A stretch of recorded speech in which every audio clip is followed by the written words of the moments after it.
sector de Zulia, la zona,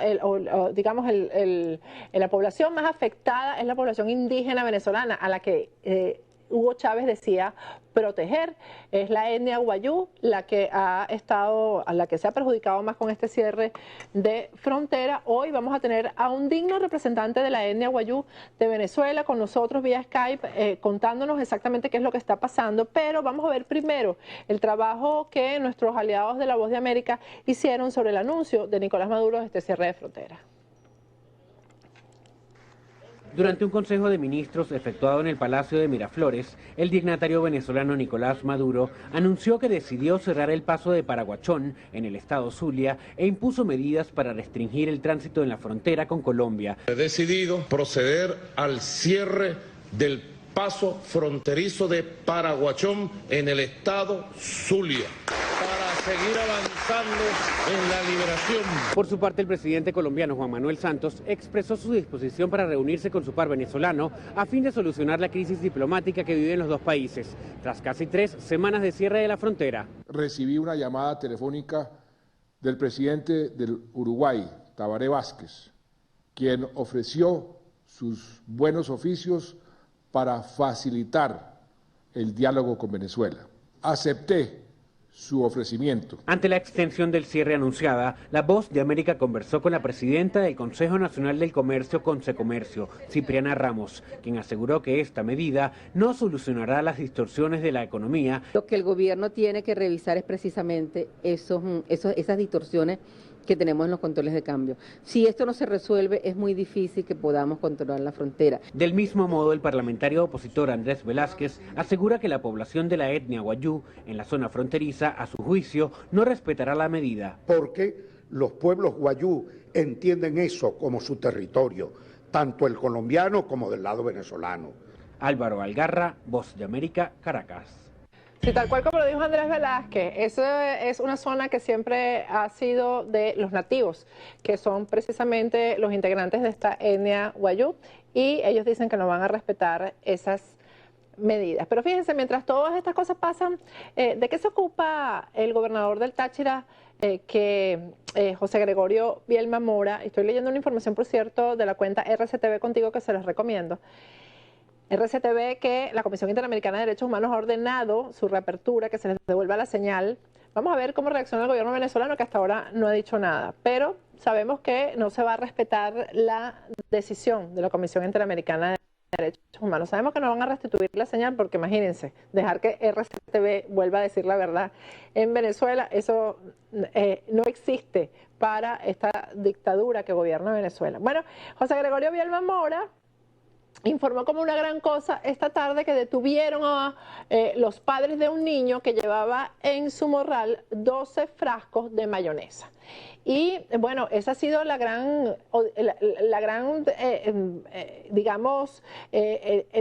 lo que puede reportar del cierre de la frontera el día de hoy José Gregorio Bielma Mora, que fíjense que sí tenían razón en cerrar la frontera porque había un niñito que en su morral llevaba 12 frascos de mayonesa. Vamos a ver lo que nuestros aliados de BOA han difundido el día de hoy, el trabajo que hicieron sobre la visita del secretario general de la Organización de Estados Americanos a la ciudad de Cúcuta, que es la que hace frontera con Venezuela.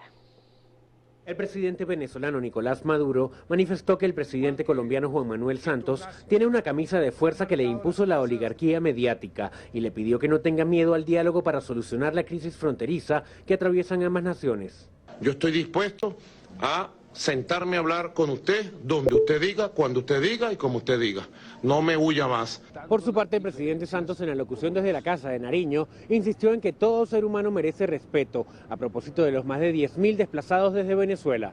Estamos hablando de un país que está exigiendo que se le respeten los derechos fundamentales, los derechos humanos a sus ciudadanos. De igual forma, el secretario general de la Organización de Estados Americanos, Luis Almagro, reconoció que allí se vive una situación humanitaria penosa. Sería muy importante un mensaje del gobierno venezolano para tranquilizar a los colombianos, a los millones de colombianos que viven en Venezuela. Venezuela. Por su parte, el presidente del partido opositor social cristiano, Roberto Enríquez, aseguró a La Voz de América que a su juicio el gobierno de Caracas ha permitido la injerencia de grupos irregulares en el país y asegura que es fundamental reorientar la política económica venezolana. El problema se llama controles que generan mercado negro y que terminan convirtiendo en un negocio el derecho de los venezolanos a tener acceso a alimentos, a bienes y servicios. Álvaro Algarra, Voz de América, Caracas.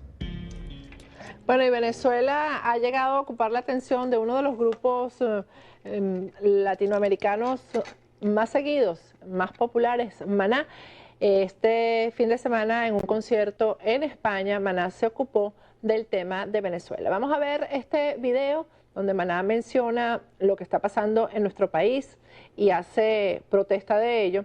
Y al regreso vamos a conversar con este representante de la etnia Wayuu, Virgilio Ferrer. Ya regresamos. Para los mismos venezolanos. ¡Es verdad! Lo que no nos queda muy claro es que es uno de los países petroleros más ricos del planeta, creo que el número 4. ¡Y están mamando su cable! No tiene abastecimiento de alimentos, seguridad. La gente está muy jodida. ¡Es verdad!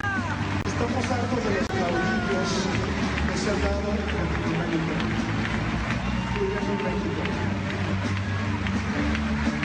Hace unos días, creo que un par de días, encarcelaron a Leopoldo López. Él era uno de los candidatos para la presidencia y el gobierno oficial no estaba de acuerdo con él. Y parece ser que hace 2 días le echaron una pena como de 11 años. Nos parece triste que en ese país no haya democracia. Nos parece triste, pero hay que hacer presión. ¡Hay dictadura! Si no hacemos nada, ellos no van a poder solos. ¡Hay dictadura en Venezuela! Maná es mexicano, español, guatemalteco, todos somos uno. Esperamos democracia y libertad de expresión para Venezuela.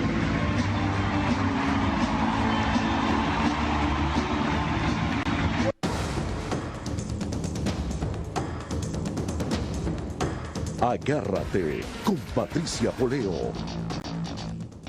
Regresamos con Agárrate y como decíamos al principio del programa, la noticia de la noche del lunes fue el cierre de la frontera por el lado del estado Zulia, la frontera de Venezuela con Colombia por el lado del estado Zulia.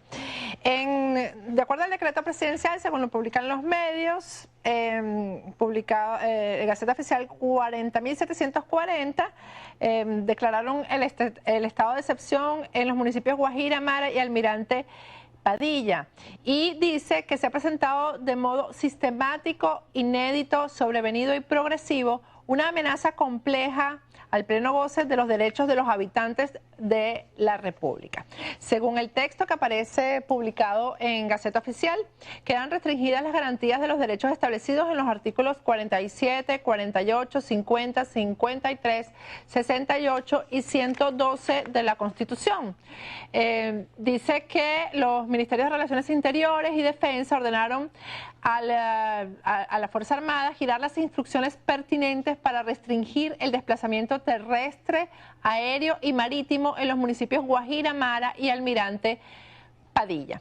Bueno, tenemos vía Skype desde la propia Guajira. El cierre de la frontera es en la zona conocida como Paraguachón, a Virgilio Ferrer. Virgilio fue diputado indígena del estado Zulia, actualmente es candidato a la Asamblea Nacional por los estados Zulia, Mérida y Trujillo, y pertenece a la etnia Wayuu, que hace vida en la región. Buenas noches, Virgilio, ¿cómo estás? Sí, buenas noches. Un saludo, Patricia, un saludo a todos los que nos ven por esta vía. Y bueno, muy preocupado por la situación que ocurre en el estado Zulia y en Venezuela. Cuestiones que rechazamos contundentemente lo que es el cierre de la frontera, así como también rechazamos lo que es paramilitarismo, delincuencia y otro grupo que no nombra el gobierno, que es la guerrilla, que debería nombrarla también, que tiene esa zona tomada. Eso hay que aclararse y que la gente sepa que la nación Wayuu no tiene su territorio es único, es Guajira, ya sea en Colombia o en Venezuela, una línea divisoria imaginaria que tenemos nosotros los Wayuu. Mira, Virgilio, para comenzar, que te conozca nuestro público, que no solamente nos ven en Venezuela, nos ven realmente en toda la región, en América Latina, en Europa. ¿Quién eres tú, Virgilio? Porque tú sabes que a veces uno habla de un representante indígena y entonces piensan que el que va a salir a hablar, pues entonces ni siquiera habla español, solamente habla en su lengua wayú, en tu caso, que además es una etnia muy importante en Venezuela, sobre todo en la región de Zulia, bueno, y que es una persona sin preparación, etcétera, porque es lo que se suele pensar de la raza indígena. Cuéntame tú, Virgilio, ¿quién eres tú? Yo soy un joven de la etnia wayú, egresado de la Universidad de Zulia, soy médico cirujano con un posgrado en cirugía general, con un doctorado en ciencias médicas, con una maestría para la enseñanza y la educación superior. Soy abogado, también egresado de la Universidad de Zulia, y actualmente curso de estudio de economía en la Universidad de Zulia, faltándome apenas como 3 semestres para graduarme. ¿Cómo añoro lo que es la Cuarta República? Aquella que me dio esta educación, aquella que me permitió llegar a donde estoy, de una familia muy humilde, pero que nos enseñaron que el mejor camino para la superación es la educación, la cultura y el trabajo.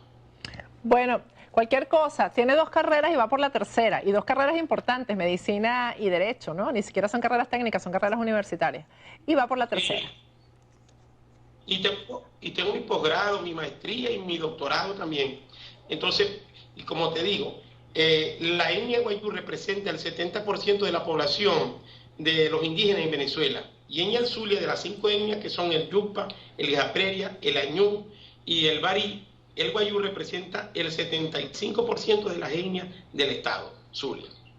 Bueno, entrando en el tema de la frontera, que es algo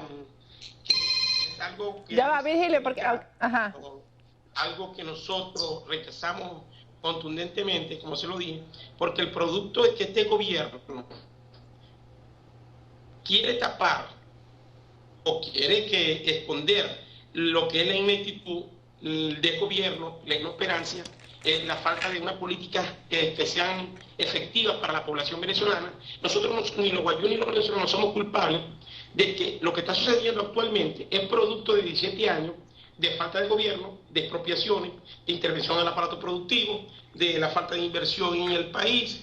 Esto ha hecho que hoy, el día de hoy, en Venezuela, en el estado Zulia, en la frontera, nosotros no tengamos los productos de primera necesidad, la fuga de talento, la falta de empleo, la falta de inversión. Entonces sí tenemos un gobierno corrupto cuando permite que, por ejemplo, para llegar al hermano país colombiano hay como 18 alcabalas.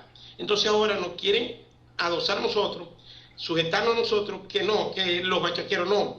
El único bachaquero, el único culpable de esta crisis es el gobierno nacional. Aquí no podemos buscar. Quien maneja el código SADA, aquello que permite sacar alimentos de los hilos, de las industrias, es el gobierno nacional. ¿Quién tiene las Fuerzas Armadas Nacionales? ¿Quién tiene el control del país? Entonces, esta medida tomada, hay que tener cuidado si existe otro plan. Esto no es más que para tapar la situación que hay en el país. Mira, Virgilio, vamos a comenzar. Se le va a revertir. Nosotros como venezolanos tenemos que hacer esto, y más en la población wayú, para que ustedes nos conozcan y que me permitan llegar a todos estos medios, solicitarle a la comunidad internacional que la población wayú fue estafada, ha ocurrido el mayor genocidio en la historia, tanto contemporánea como la historia moderna de Venezuela. Se ha ocurrido el mayor genocidio que ha podido haber en esta historia. Lo otro, ¿cómo en la Guajira venezolana se le va a decir a un indígena que tú tienes tus deberes y tus derechos constitucionales, que rezan desde el artículo 119 al 125, donde nos permiten que tenemos práctica económica propia, donde nos permiten usos y costumbres? ¿Cómo se le va a explicar a un indígena que no puede pasar para su Guajira, que está del lado colombiano, a hacer su parte cultural, llevar a sus muertos, a hacer lo que llaman el segundo velorio? ¿Cómo le permiten ellos si no conocen nuestra propia cultura? ¿Cómo le podemos decir a la población general que ocupa el municipio PAE o municipio bolivariano Guajira, como lo llaman ellos, ocupa el segundo lugar en América Latina, según la Oficina Panamericana de Salud, en desnutrición infantil, en moro y mortalidad infantil? ¿Cómo le explicamos eso? ¿Y cómo le decimos a Venezuela y al mundo entero que esta gente después de 17 años se dieron cuenta que no hay inversión en La Guajira, que todo es un grupo de corrupción. ¿Quién la tiene? El gobierno. Yo le hago una pregunta al gobierno. ¿Qué pasó con la siembra de sábila? ¿Qué pasó con la producción de leche caprina y ovina en el municipio de Páez? ¿Qué pasó con el parque eólico, el elefante rojo ese que hicieron, que lo han inaugurado 2 veces? ¿Por qué? Para cumplir con unos amigos de ellos argentinos, para cumplir parte de la corrupción. ¿Qué pasó con el puente Nigales de la subregión Guajira? Que cada vez que hay elecciones hace lo mismo. Bueno, anoche daba pena, y en el presidente diciendo que estaba firmando un cheque para el hospital binacional. Mire, ese hospital le han inyectado durante esta gestión más de 8 veces cantidades de millardos de dinero, y eso nunca ha pasado nada, y está en ruina. ¿Por qué los indígenas guayú se van hacia Colombia, el Hospital San José de Colombia, de Uriria? Porque tienen mejor atención. ¿Por qué él es un territorio de él? ¿Por qué los niños que están recibiendo educación en la frontera no estudian en las escuelas que están en el municipio y tienen que emigrar hacia el vecino país? ¿O es que el gobierno se enteró ahorita que esa crisis existe? No, eso es falso. Lo que creo que nosotros tenemos que hacer un llamado por la hambruna que está ocurriendo en la Guajira venezolana. Yo te pongo como un ejemplo. El kilo de arroz en la Guajira venezolana tiene un precio de 900 bolívares, fuerte. Lo que llamábamos nosotros en el bolívar que valía antes 900 millones de bolívares. Entonces, eso es lo que nosotros le preguntamos al gobierno. No esconda con esta medida su ineptitud, su inoperancia y su desgobierno. Yo creo que merecemos respeto a los guayú, los venezolanos en general. Este es un gobierno que está entrampado. Este es un gobierno que le queda poco tiempo. Ellos saben lo que va a pasar el 6 de diciembre. Ellos saben que el pueblo venezolano se hartó, se cansó de esta cola. No somos culpables de esta cola. No somos culpables de que no han colocado chip para el combustible, chip para comprar alimentos. Si eran unos venezolanos felices, que todos producíamos, que todos queríamos lo que queríamos estudiar, lo hacíamos. Y entonces, en la fecha de hoy, creen que nos van a engañar. Están equivocados. Aquí hay indígenas pensantes, aquí hay venezolanos pensantes. Y que nosotros lo que vamos a solicitar al mundo entero es decirles, vengan a la Guajira venezolana, vengan el estado de hambruna que hay aquí. Yo creía que iban a decretar un estado de excepción por el hambre que había, para que llegaran los alimentos, llegaran a las Naciones Unidas, permitieran que en la Guajira construyeran un centro de recuperación nutricional, teniendo esa estadística que no la dice Virgilio Ferrer, no la dice Patricia, no la dice cualquier ciudadano común, no, está en la Oficina Panamericana de Salud. Ellos lo que tienen que hacerle para desmentirla.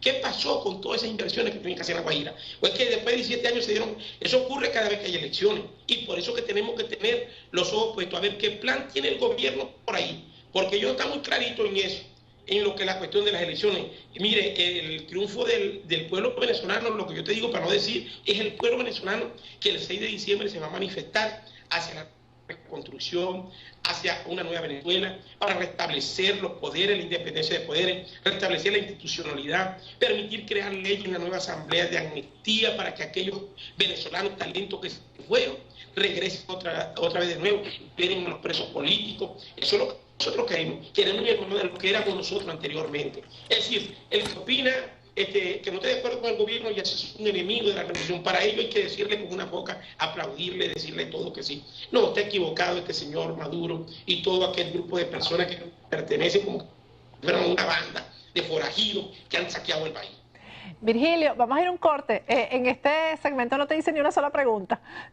Ahí respondiste varias de las cosas que te quería preguntar, pero al regreso sí me vas a permitir que te haga algunas preguntas, sobre todo el tema de cómo está realmente la etnia guayú con esto, porque voy a leer al regreso unas declaraciones del vicepresidente Arreaza que dice que la etnia guayú está feliz con lo del cierre de la frontera. Y quiero que me hables también al regreso de cómo realmente es la actividad de la guerrilla colombiana ahí en esa zona que ha sido bloqueada ahora por el gobierno.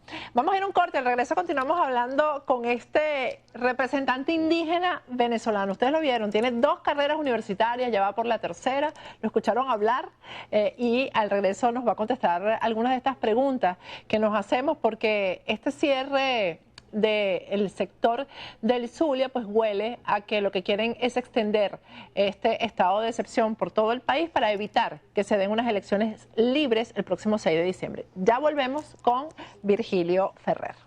Estamos con Agárrate, estamos vía Skype desde el Zulia, desde la propia frontera con Colombia, con Virgilio Ferrer, que fue diputado representante indígena del estado Zulia y es candidato actualmente a la Asamblea Nacional en las elecciones del próximo 6 de diciembre. Virgilio, Hay unas declaraciones hoy del vicepresidente Jorge Arriaza que dice, las voy a leer textualmente, que se ha reunido con el pueblo indígena Wayuu y que el pueblo se mostró absolutamente de acuerdo con la medida del cierre fronterizo en el Zulia. Dijo Arriaza que el pasado jueves mantuvieron una asamblea con los pobladores y que ahora el territorio se encuentra en absoluta paz. Por fin, dice Arriaza, se le pone el torniquete necesario a esta zona de la frontera. Lo dijo desde el Palacio de Miraflores, donde el gobierno instaló un comando presidencial. Adicionalmente, Arriaza garantizó la circulación de los habitantes, así como el cumplimiento de los derechos humanos. Nuestro pueblo Wayuu seguirá circulando, tiene derecho al libre tránsito, pero no con mercancía para la reventa. Según Arriaza, si de algo ha servido esta coyuntura es para que se conozca y se refresque la realidad y tragedias que vive la hermana República de Colombia. En este sentido, afirmó que la disputa se transformó en un boomerang para el presidente Juan Manuel Santos, cosa por cierto que es mentira, porque Juan Manuel Santos aumentó en las encuestas con este conflicto con Venezuela. Virgilio, ¿es cierto que se realizó esta reunión con la representante Wayuu y que estuvieron de acuerdo con el cierre, etcétera? Se nos cayó. Vamos a ver si tenemos reconexión pronto. Bueno, vamos a tratar de hacer la reconexión con Virgilio Ferrer. El vicepresidente de Arriaza desmiente todo lo que Virgilio Ferrer está diciendo, porque dice que la etnia Wayuu, los representantes indígenas Wayuu, han estado de acuerdo con el cierre de la frontera y con no llevar alimentos desde Venezuela hasta Colombia. Vamos a hacer un corte y al regreso vamos a ver si podemos reconectarnos con Virgilio Ferrer. Del Zulia, vamos a tratar de que nos complete la pregunta que le hicimos. Virgilio, ¿es cierto lo que las declaraciones del vicepresidente Arriaza acerca de que el pueblo Wayuu está tranquilo y feliz, en paz con esta medida? Usted sabe que en Maracaibo hay unos personajes que son históricos, que son Roñoquero y Mamblea. Lo conocían por muy embustero y no decir la otra palabra criolla que utilizamos los maracuchos. Mire, en primer lugar, ese señor se reunió, llegó a la población de Paraguay en un sitio llamado Toro Sentado. Se reunió con 1 y 2 personas. Esas 2 personas fueron las que decidieron el cierre de la frontera. Personas, por supuesto, adeptos a ellos, personas que están tarifados, personas que no representan ningún tipo de autoridad moral, ni siquiera desde el punto de vista del liderazgo de la Guajira venezolana. Eso es una decisión ya tomada desde Miraflores, con otro tipo de objetivo, otro plan que ellos tienen. Yo creo que esa es la realidad que está ocurriendo. Este señor Arriaza desconoce lo que es la pluriculturalidad del Estado Zulia y la costumbre de la nación Wayuu. Yo creo que eso es que desmentirlo categóricamente. Lo que hay que hacerle una pregunta a ella, a ellos, ¿qué ha pasado con la inversión en la Guajira venezolana? ¿Qué pasó con todo ese dinero? ¿Qué pasó con lo que es el parque eólico? ¿Qué pasó con la carretera Cogoro-Castillete? ¿Qué pasó con el hospital binacional?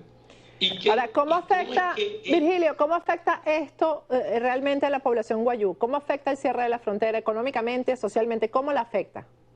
Mire, nos afecta económicamente porque nosotros hemos mantenido una práctica económica no utilizando el nombre que ellos utilizan y en la magnitud que ellos lo están haciendo en este gobierno, de un intercambio comercial entre los que viven en esta población y los que viven más allá en el territorio colombiano, a través de, por ejemplo, los productos que son de la cría, como es el caprín, los vinos, lo que llamamos nosotros chivo y ovejo, artesanía, lo que es el cultivo, la pesca. Entonces, eso del tránsito del Wayuu libremente, eso también es mentira. Hay restricciones para el paso del Wayuu. Ahorita lo están censando y están determinando si hay un vehículo donde es, de dónde vino, para ver para dónde va. Eso es mentira. El Wayuu no tiene libre tránsito actualmente. Se le han confiscado una serie de derechos a un territorio que es del ancestral y que para tomar esa medida había que consultarle al pueblo Wayuu. Bueno, eso no fue consultado. Bueno, como hace este gobierno. De este gobierno no nos extrañe lo que ellos hacen. Ellos no tienen espíritu democrático.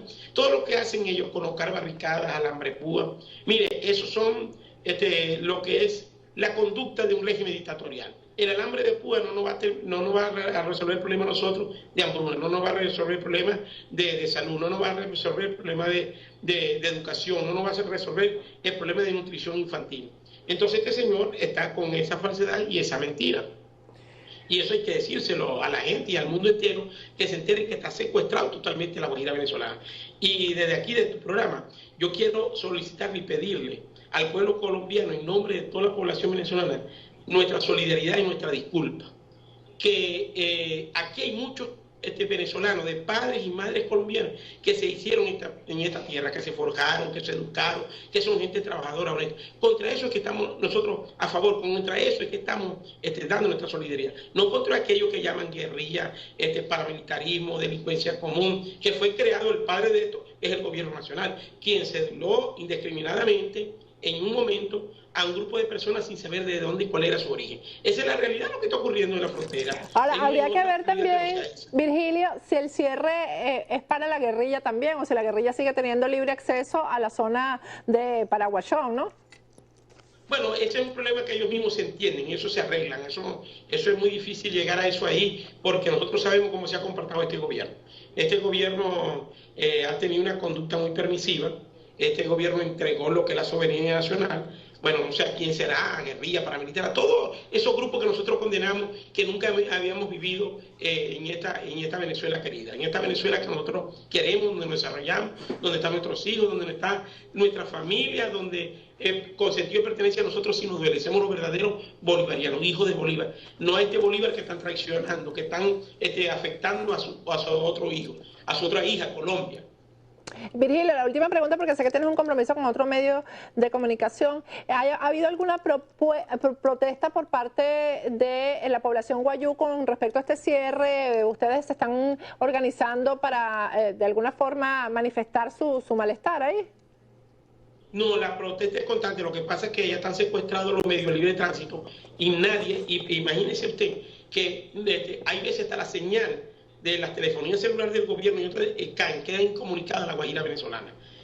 La protesta está presente, el descontento, ellos van a tener una respuesta contundente del pueblo indígena, porque mientras van a pasar más los días, más se va a agudizar la crisis de hambruna en la Guajira venezolana. Yo creo que hay que ponerle ojo a eso, solicitar la ayuda internacional para el pueblo nuestro, para un pueblo ya sufrido, ultrajado, violado por este gobierno. Muchísimas gracias, Virgilio, y suerte. Gracias a ti, gracias a todos, y un saludo y mi cariño y mi solidaridad con todos esos hermanos colombianos que pueden llegar a través de este medio y decirles, bueno, que aquí estamos en pie de lucha y que nosotros vamos a restablecer la democracia a partir del 6 de diciembre. Amén. Gracias, Virgilio Ferrer. Él es candidato a la Asamblea Nacional para el próximo 6 de diciembre. Bueno, esta era una de las poblaciones de Venezuela que Hugo Chávez decía defender, la población indígena. Este es uno de sus representantes de la etnia guayú, que, como él dijo, es la mayoría de los indígenas en Venezuela. Vamos a ir un corte y al regreso vamos a denunciar el caso de violación de derechos humanos de un preso político en Venezuela. Se trata de Ronnie Navarro. Su madre va a estar aquí con nosotros vía Skype o vía telefónica desde Venezuela, denunciando los vejámenes, las violaciones a los derechos humanos, las torturas a las cuales está sometido este joven venezolano. Ya volvemos con Agárrate. Vamos con Agárrate. En su cuenta de Twitter, la esposa del preso político venezolano Ronnie Navarro ha denunciado en Noelia, se llama ella, ha denunciado la violación a los derechos humanos de su esposo. Ella ha publicado varios Twitter en los cuales dice, menciona al defensor del pueblo, a Tarek William Saab, le dice: el estado de salud de mi esposo se ha agravado no solo físicamente, sino también psicológicamente. Ella afirma en su cuenta de Twitter, la esposa de Ronnie Navarro: tenemos 3 semanas solicitando atención médica para Ronnie Navarro y no hemos obtenido ninguna respuesta.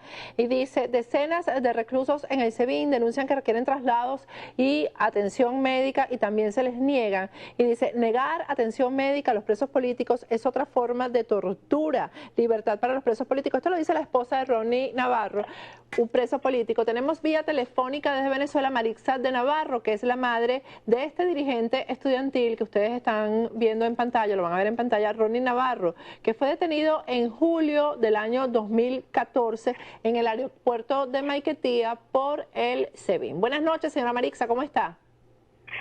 Buenas noches. Bueno, aquí estamos luchando por la libertad de mi hijo, tratando de que esto pase en nuestra patria, pues con esta situación de que todo aquel que piensa diferente, que sale a protestar, pues es un pedido del gobierno. Señora Marixa, cuéntenos a toda nuestra audiencia qué es lo que está pasando exactamente con su hijo, por lo que ha denunciado la esposa de él, qué es lo que exactamente le están haciendo en el SEBIN. Bueno, desde el primer momento que él lo toman detenido, se le ha violado los derechos. Los derechos humanos lo han violado así como ellos le convenga. Y bueno, Ronnie ha presentado de verdad desde hace años y 3 meses que ya se lleva allí detenido, ha presentado algunas situaciones que requiere de un médico. En estos momentos pues se requería un médico para una fractura que estuvo haciendo ejercicio en una mano.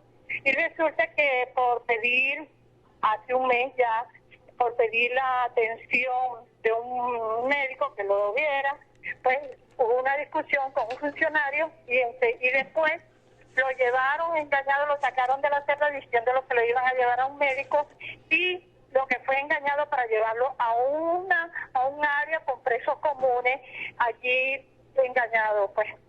Y ahí empezó la odisea que todos estos días hemos vivido nosotros, la familia aquí.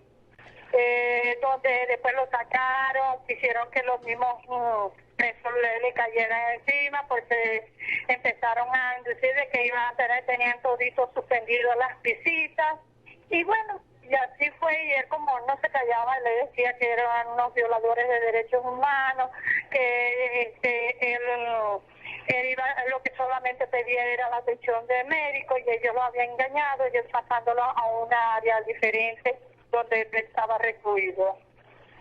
Señora Marixa, ¿usted lo puede ver con frecuencia? ¿Su hijo lo visita? Bueno, tuve más de 15 días que no lo veía y tuvo suspendida una semana total las visitas, donde no sabíamos en qué condiciones estaba ni nada, porque tenía suspendida la visita, porque lo habían pasado a otro cuarto, según de 2x2 oscuro, fétido, amarrado de las manos y de los pies, donde pasó 4 días allí. El juicio, el juicio cómo, creo que se está cortando la llamada. ¿El juicio cómo va, señora Marixa? Bueno, 7 veces diferida la audiencia. Esta semana vuelve a tener audiencia el jueves. Y tiene una audiencia. Vamos a ver, en el nombre de Dios, a ver si no se la difiere. Porque yo sé que si se la hacen, él va a salir libre. Porque no tienen pruebas, no tienen nada, porque mi hijo no ha hecho nada. Mi hijo es un luchador social y es bueno. Señora Marixa, bueno, de hecho él era en el aeropuerto, creo que regresando, ¿no? En el aeropuerto de Maiquetía, y ahí es donde lo detienen. Si hubiera estado cometiendo un delito, no atraviesa el aeropuerto con esa tranquilidad que lo hizo. Claro, porque el que no la debe no la teme. Mi hijo lo habían detenido un mes antes y él se presentó, pues normal. Pero ya después en el aeropuerto lo agarran de nuevo diciendo que tiene una orden de captura por otro tribunal.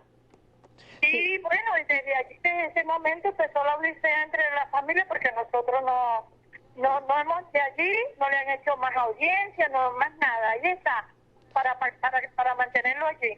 Y él, bueno, lo que iba para Maracaibo, cuando lo agarraron, era a visitar a su abuela, porque la abuela materna y la abuela paterna es de allá de Maracaibo, y los iba a visitar como familia. Mire, fíjese que usted dice que el que nada debe, nada teme, pero en Venezuela como que esto es distinto, ¿no? Porque fíjese, está el caso de su hijo y cuántos casos no hay de injusticias en Venezuela.